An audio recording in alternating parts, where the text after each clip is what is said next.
I've been somewhat of a pushover for the majority of my life. Since listening to the podcast, I've been trying to assert myself more. One thing I can't seem to shake is constantly being interrupted. How can I rise above and overcome this obstacle? Should I read the hashtag? The hashtag fellow hardcore kids.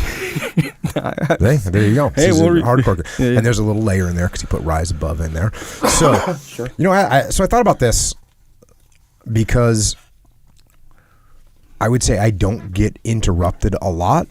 Yeah. But I think that's kind of the current state of me. Sure. And I think there's a reason why I don't get interrupted a lot. And it's not because, you know, people are going to think, oh, well, that's because you're going to bash people in the head with a club. Mm-hmm. That's not the actual answer of why I don't get interrupted. Yeah. So one thing I think is important is, you've heard me say this before, the less people talk, the more people listen. So when I'm in a group of people that all want to talk and they all want to talk over each other and they want to cut each other off, you get in that group right there, I don't talk. Yeah. I don't talk. I sit there, I listen to them, and I plot.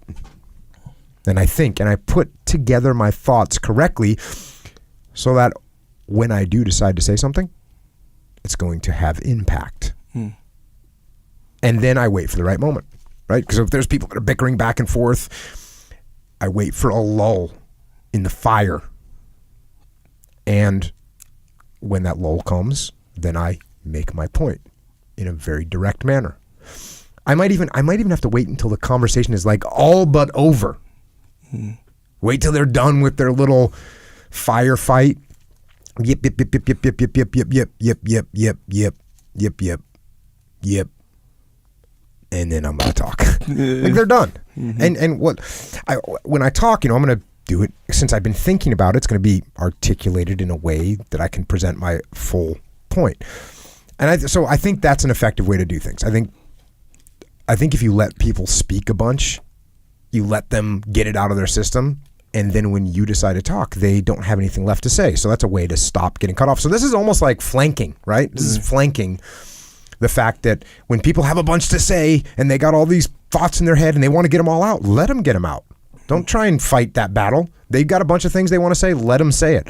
Also, as we know, when you listen to someone else talk, you now know what their ideas are. Yeah. You know what they're thinking. There's a power in not saying anything because it allows you to think, and it allows you to hear what other people think, and it allows you to hear other people. So in a conversation, you get to hear other people's counters to what people are saying. And you're not having to expend any ammunition yourself. Someone else is doing it. You know, the third or fourth or fifth person in the conversation that's expending ammunition and running their mouth to try and counter some point that someone's made. Let them do that. Because by the way, then you get to see what the other counter is. So I think being assertive doesn't mean talking more.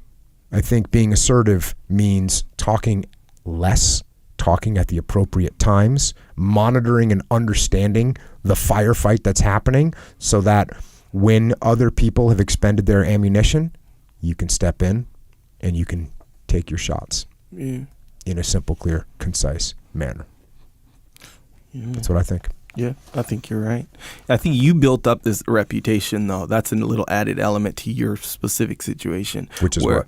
When you talk, it like you're not saying fluff. You know, when you talk, it's like something. Well, that's a good point.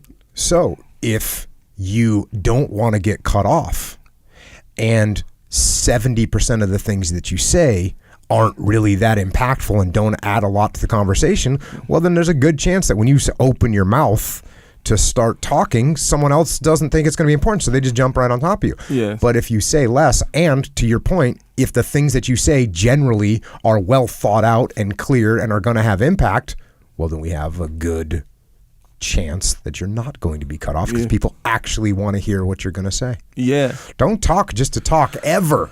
Yeah, see, and that's a hard one. I shouldn't say ever, but hardly ever. Yeah.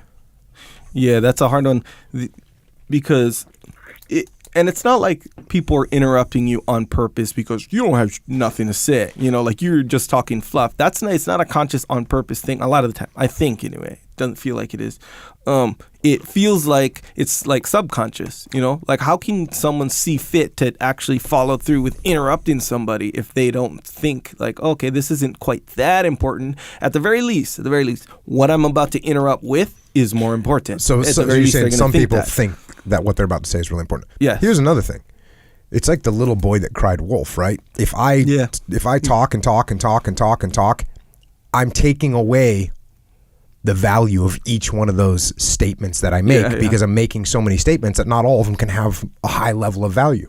So who do you pay more attention to? The person that makes 100 statements? Yeah. And what are those? Okay, let's say you want to pay attention to the person that makes 100 statements.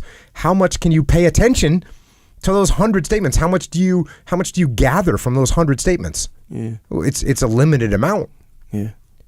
It's 1% per statement, right? Well, it's 1%. You have to. The guy makes 100 statements. That's 1% per statement. Yeah. If the person says one thing, how much percent do you pay attention to that? 100%. That's right. You said it, 100%. So there you go.